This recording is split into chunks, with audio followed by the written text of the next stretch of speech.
Hello everyone, I'm Chester44 and welcome to this Let's Play of Nethergate Resurrection.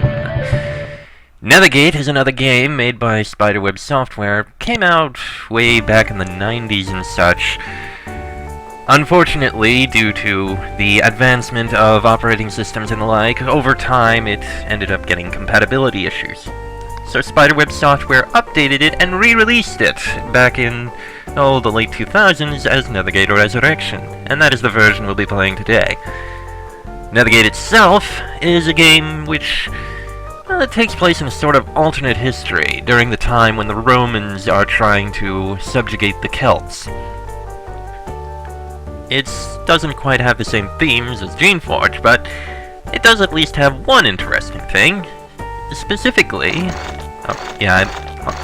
specifically the fact that you can see these kinds of interesting changes in the menus. No, I'm kidding. Specifically the fact that, well, you can play as either the Romans or the Celts. You play the exact same campaign, but from the opposite side. Now, personally, well, I have my own preferences. I could play the Celts, who do have a stronger magical ability, but personally I have a greater preference for Romans. I like the Roman civilization and that kind of thing. Plus, there's another Let's Player who's doing this game at the same time as I am, and he's going through the Celt side. I'll provide a link to his side if you want to see that campaign and follow it along at the same time I do it, just for the sake of it. But for me, I am going to control the members of the Roman Empire, who are, as it says here, much better at military training, weapons, and all that kind of stuff. And not as good at magic, which is fine. I don't use magic as that much myself, but that's me. Although I'm starting to learn I probably should. And I did mean members, because you make a party. Usually a party of, well, as you can see here, 4 members of your group. And, that is what we are going to do. We're going to have to make 4 kinds of characters. And that's what I'm going to do. And, of course, we edit them right at the beginning. Yes, go away. With, of course, all the various stats and such. Same kinds of 4 basic skills: strength, dexterity, intelligence, and endurance. Various weapon skills, including melee weapons, spears, javelins, slings for range, armor ability, hardiness, natural chance of reducing damage from attacks by 1%. It's not very much. Huh. Defense, which, well, lets you avoid hits, and Roman training. Roman military training was unmatched at this time. Each level of Roman training increases the chance of hitting and damage for both melee and missile attacks. That's very useful. We're gonna have to remember that. And unknown skill. Then there's druid skills, which are basically magic. Druidism, the basic knowledge necessary to cast druid spells. You can't learn any other druid spells until you buy this spell. Health Circle. For each level of this skill, you can cast 1 spell from the Health Circle. The skill can only be as high as your Druidism. Okay, War Circle, which is the kind of thing, it can only be as high as your Druidism spell, and unknown spells. Sorry about that, phone in the background. Professionalism! I have it! Anyway, and of course there's other things. First Aid, for healing manually.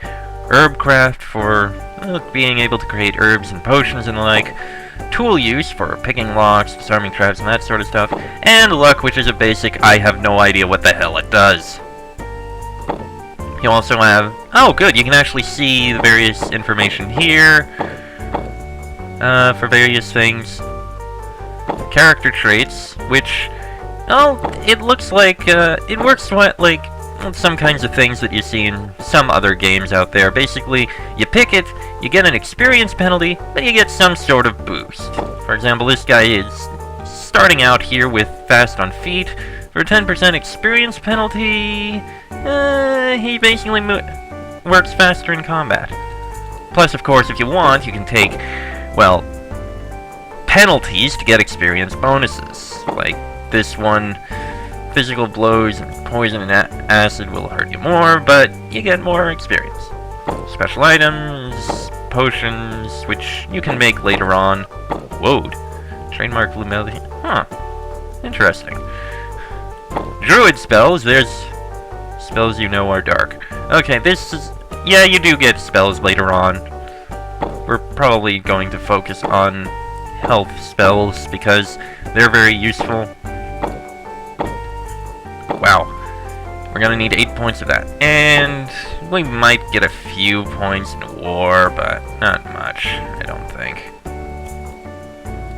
Yeah, maybe a couple. Yeah, probably one guy will have more training in war. And then there's the other ones which... Oh.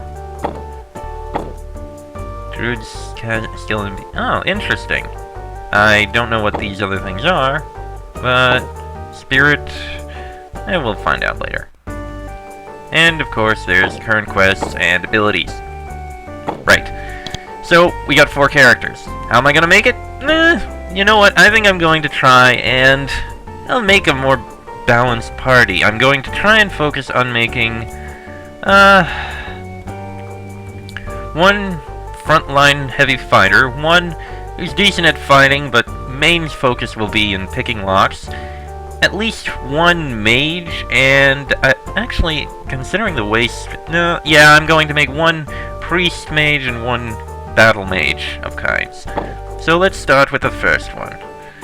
The frontline fighter, let's see. I want to give each of them one trait. Let me just take a look at each of them. I'm just going to skip over this while I browse through them. You know what? I think maybe we'll go with the Mighty Warrior one. It's pretty much, as far as I can tell, the heaviest experience penalty, but it does give quite a bit. Call me stupid if it's not really a good idea, but you know what? I want to take it. This guy's gonna be the heavy frontline fighter who will take all the damage and such. Strength, by the way, we are definitely going to have to focus on putting a lot of points in because, unfortunately, encumbrance systems return. God, I hate encumbrance systems. What else are we going to improve here? Let's see. Hardiness, well, Roman training. Yeah, I do like the idea of Roman training. But if he's gonna be a heavy hitter, he's gonna need at some point an armor use. What else? Well, yeah, he's going to be the heavy focus, so... Yeah, we'll put it like that. I think that works. Alright. He shall be a frontline fighter. Alright. And he, first... Well, you know what, we'll name him later. Next, we have Spearmen. Actually, do melee weapons count as spears? I have no idea. You know what, I think I'll go with the fast on feet one for him. Given the Roman training... Ah, good, he already starts with some points in tool use. Boost it up! Because we are going to need as much of it as we can get. And... Yep. Give a point in armor use. A little defense there. Alright. Next, we'll have... Ah. Okay, this could be tricky, but we'll see what we can do. This guy will be our priest... Actually... What's this guy look like? Oh! He's actually already started with this. That's interesting. Huh. He actually starts with both, so maybe we only need one mage? I don't like that idea. I like spreading it out. I like having a mage and a healer. I like having one of each. That way, if the mage is taking heavy damage, the healer can bring him back up instead of having to rely on one guy and one guy's mana pool in order to keep everyone alive and put out consistent damage. I really don't like that.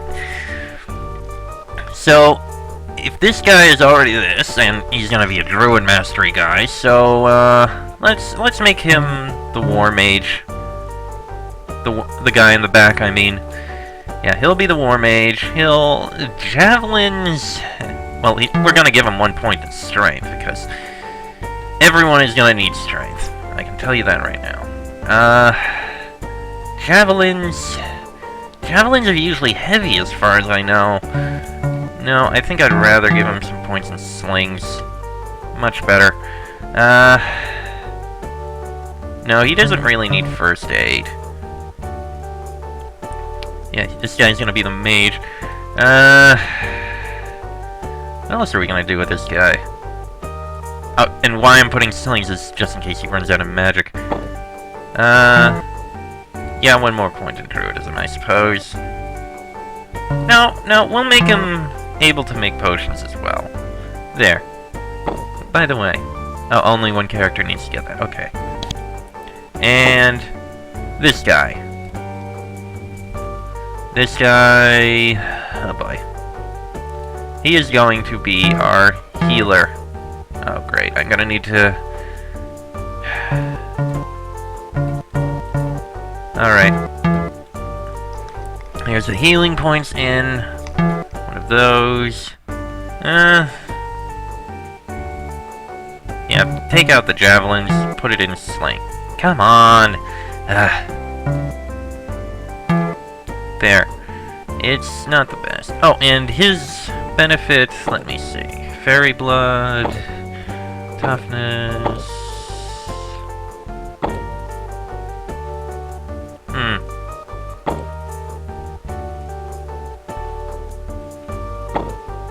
Let me think. I like that idea, but... you know what? If he needs to carry stuff, he'll be our pack mule. The healer will be the pack mule. God, he's going to hate us. Oh boy. Oh, dang it, I should have put some points in that. Well... he doesn't really need Roman training, so... there we go. Alright. So... oh, and of course, we can change how they look.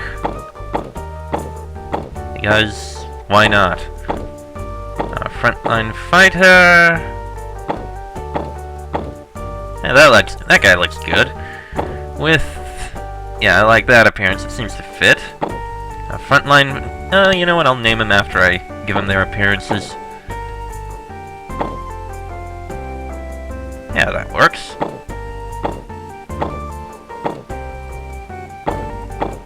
I like him. Yeah, that works. And... yeah, that works, I think. And as for the names of our party members, frontline fighter... Julius, mighty fighter and wielder of the blade. Fighting next to him, Augustus, mighty warrior, skilled with a spear, and surprisingly adept at picking his way into places. The priest, Septimus, well skilled in the arts of healing and keeping his friends alive. And finally, mighty mage, Octavius. A bit old, perhaps, but he makes up for it. And of course, difficulty normal, because, well, that's how we're going to start it. Long character creation, admittedly, in order to get everything done, much longer than the previous game, but hey, when you're making a party of 4 and you want to try and make it as well as you can, well, you gotta start somewhere. Now, with nothing else, let us begin our trip into Nethergate Resurrection. And hopefully we won't have to do as much resurrection as the title suggests. Ugh. The place is the farthest reach of the Roman Empire, on the border between order and chaos. You are deep in the wilds of the island of Britannia, which have only just been touched by the civilizing hand of Rome. The time is the reign of Nero, the most recent in a series of mad or ineffectual emperors. It is a time of rebellion. Even now, a rebel tribe led by a queen named Boudica are ravaging the lands to the east. You were a small band of warriors, marching in your century of soldiers towards the rebellion, hoping to slow down the slaughter of Roman citizens. You were eager to help put down the barbarian rabble, but you never get there. One night, in the middle of your relaxing 4 hours of sleep after the long day's march, you are shaken awake. It takes a while, but you manage to lurch towards consciousness. It's your Optio, the second in command in your century. You are taken to see the Centurion, where you are given new, highly unusual orders. 4 days of even harder marching later, you arrive at Shadow Valley Fort. At least that's what you've been told it's called. You've never heard of it. You've never noticed it on any of the maps you've seen. In fact, nobody you know has ever mentioned it at all.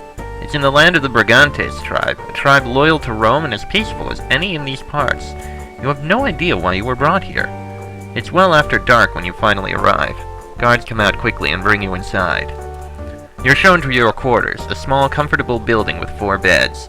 During the time spent being guided here, not one word was said about the reason for it. Your rank is low, and you can see little reason other than general competency why you've been singled out. Before the guard returns to his post, he says, "Welcome to Shadow Valley Fort. Tomorrow you can speak with Commander Vivius. He will explain while you're here. Good night." That wasn't very helpful. Perhaps tomorrow things will be made clear. Arrival. Forget not, Roman, that it is your special genius to rule the people, to impose the ways of peace, to spare the defeated, and to crush those proud men who will not submit. Virgil, Aeneid. Yes, welcome to Nethergate. Thank you, instant help. And here we are, in Nethergate. Of course, we have, 4 inventories and the like. Oh, I just remembered. Okay, Toga. Yeah, okay. Healing draught and energy draught for our 2 healers. He's got javelins. I don't know why he has javelins. I didn't give him points in javelins. Great. Okay, so he has javelins. He should have a spear, and he has javelins too. I want slings, damn it! Okay. Yeah, this game... Yeah. Yay, automap. This game, yeah, it looks a lot older, but you know what? It's fine. We can't actually move the view around unless we move, which we do 1 turn at a time. And of course we have to look in order to pick up anything. Healing draught, first aid kit he will hold, and Septimus can hold on to the meat and such. Yes. Casting spells over here. Papias can't cast any spells right now. God dang it, he doesn't know any. Okay. He'll learn them eventually, I hope. Yeah, you have to, unlike the other ones, you have to actually click on these various things in order to use them and such. We don't have a map yet. Okay. And of course, everything happens turn-based this time. Like this. Click on an area and you move there. You step out of your quarters and see Shadow Valley Fort in the daylight for the first time. It's a nice fort. Stone buildings, new, well-built. That's the problem.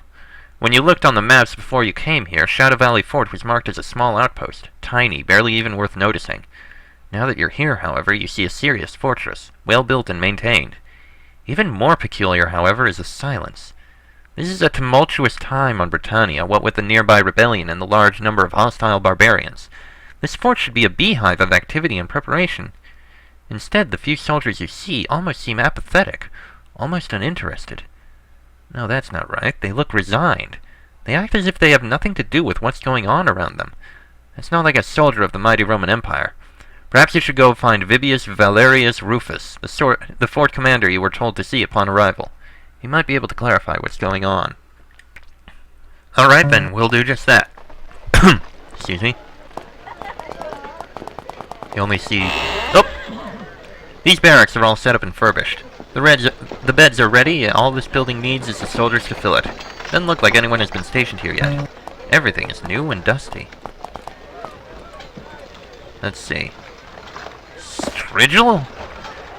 The Romans didn't have soap. To do serious cleaning, they would coat themselves with oil and scrape it off with a metal or wood implement called a strigil. Let's all give thanks for soap. Huh! Oh, I see. That's the handle. That's interesting.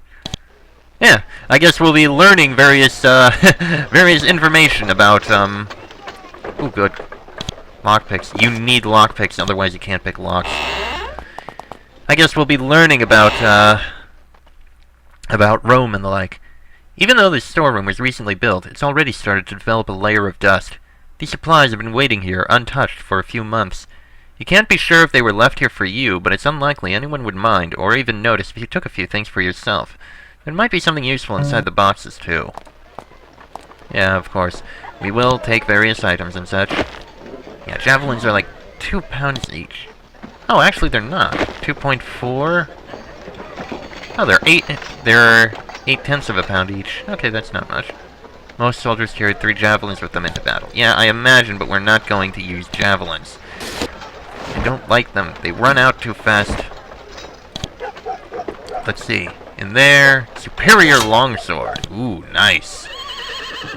3 to 15 points per round. Excellent. And herbs. Well, that'll be for him. And various crates, which can be pushed around. Barrels too. I don't know if we're gonna need the meat, the food. We might. We'll find out eventually. Alright. Like keeping the auto map on. There's various people. And can't take the spear. Okay. Yes, I am now talking to someone. You make small talk with the soldier for a little while. You trade a few exciting and exaggerated tales of campaigns past, but you learn nothing of note. Oh, tab switches between them. Yeah, I did not know that.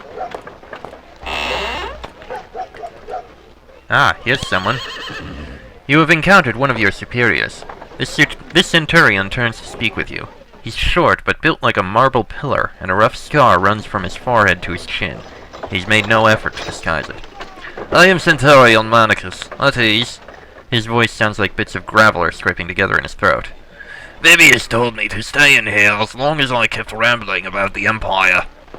You are a commander here? Yes, I'm in charge of one of the 3 sentries at this fort. We're in charge of keeping this vale pacified. 3 sentries are here. 3 sentries means about 300 soldiers.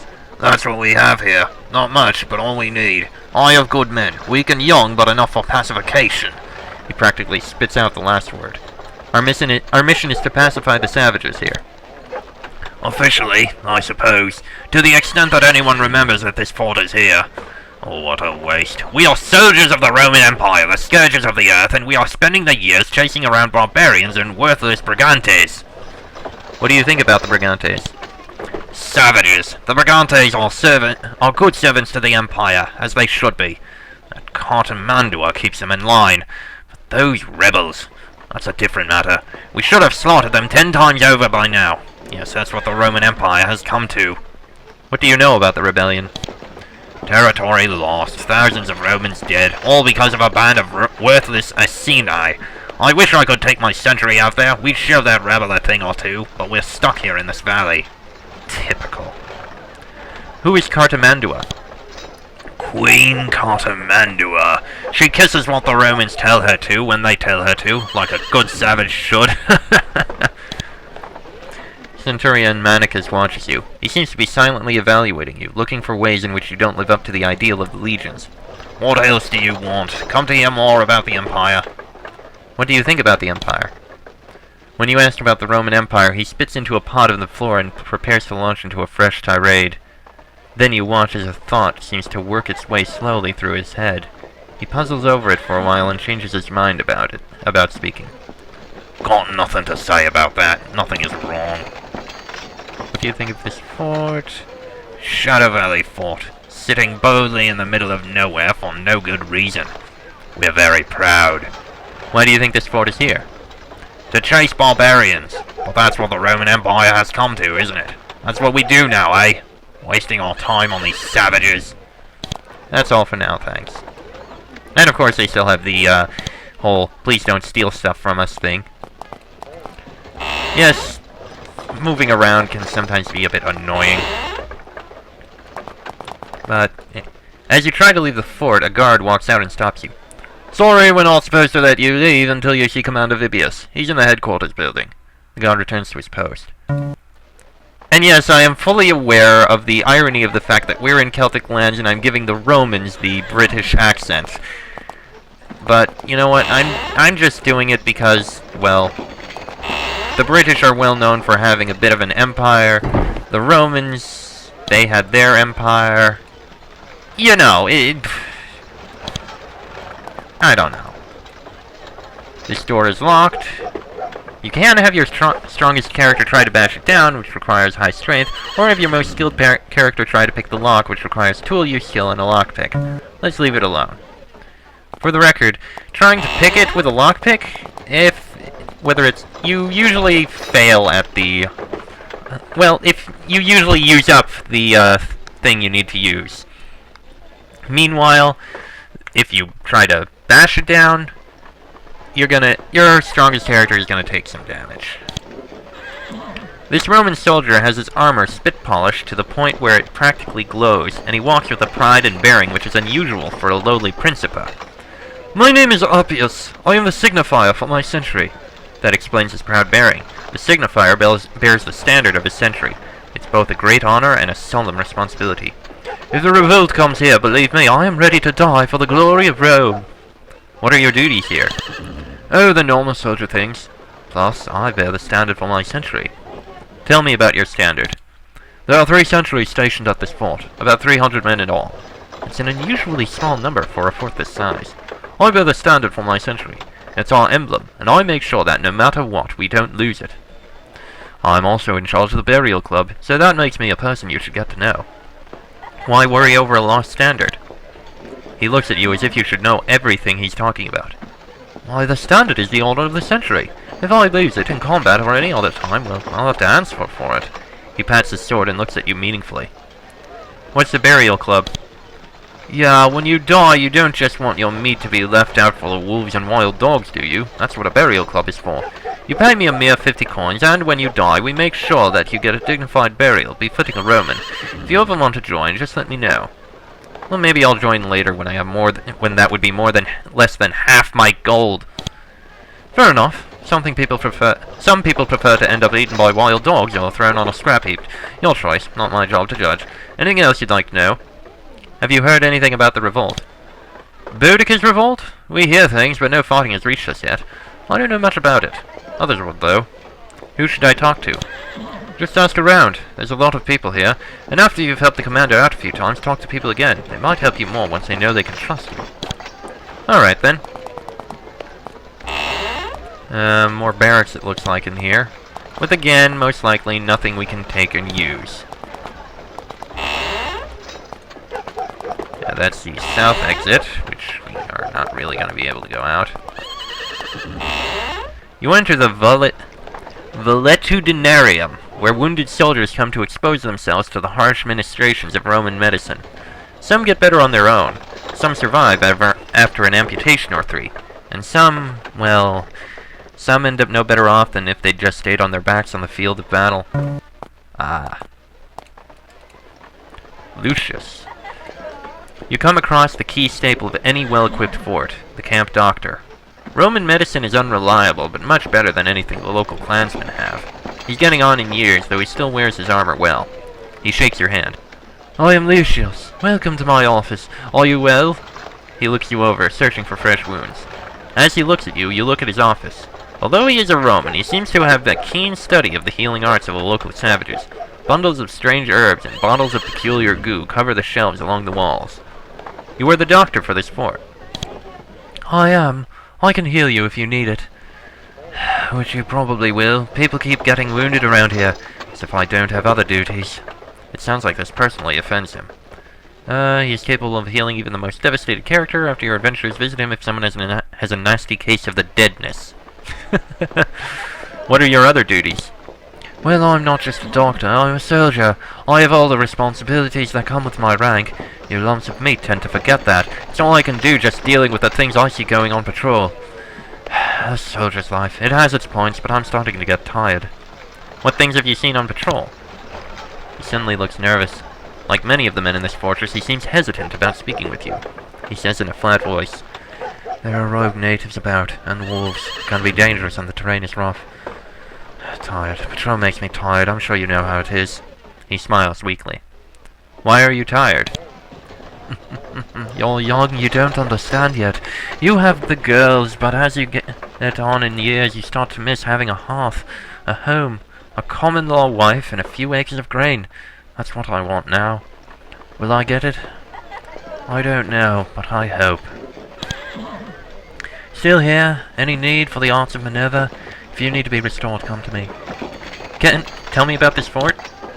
Shadow Valley Fort. 300 soldiers and only me to look after them, and plenty of them keep getting wounded even though we're far from any action. Why are the soldiers getting wounded so much? Suddenly he seems to decide that he's said enough. Wounded? Oh, yes. Wild animals, accidents, nothing unusual or out of the ordinary. It seems unlikely, but you don't push it. Can you heal me? He spends a while looking you over, grumbling every moment. He gives you whatever salves, herbs, and unguents that he feels you need, curing you as well as his limited capabilities allow. When he finishes with you, you do feel invigorated. Then Lucius plops back down into his chair, annoyed by the interruption. Ooh, I like that. A little garden in the middle of this place. We could take these. Okay, he could use that. This box is filled with dusty scrolls. You poke through them a bit. Looks like they are on herbcraft and the properties of certain local herbs. Do you spend a while studying your scrolls? Yeah, sure. These scrolls tell you more than you ever wanted to know about the local mosses, lichen, shrubs, trees, and other plants accumulated slowly by Roman surgeons on Britannia over the last few decades. Most of it is too detailed and esoteric for you to benefit from, but you do learn of several healing herbs that may be of use. You now know how to make healing draught. To make this potion, you need healing herbs. Okay, fair enough.